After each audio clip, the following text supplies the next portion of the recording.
ओम त्र्यंबकं यजामहे सुगंधिं पुष्टिवर्धनमुर्वारुकमिबन्धनात् मृत्युर्मुखीयमामृतात् बाबा धवळेश्वर बालालिंग महाप्रभु दीपं ज्योति परं ब्रह्म दीपं ज्योति जनार्दनः दीपाहरत मे पाप पूजा दीप नमस्तुते धवळेश्वर बालालिंग महाप्रभु संसार सुखी रखंतु।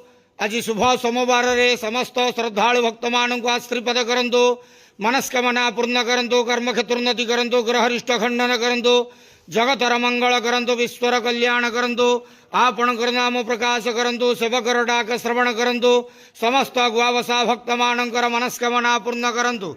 बाबा धवळेश्वराय बालालिंगाय नमः। संसार सुखी रखंतु, आनंद के वार हरि बोलो। आज शुभ सोमवार रे समस्त श्रद्धालु भक्त मानक आश्रीपद करंतु, आनंद के वार हरि बोलो। बाबा धवळेश्वराय बालालिंगाय नमो नमः।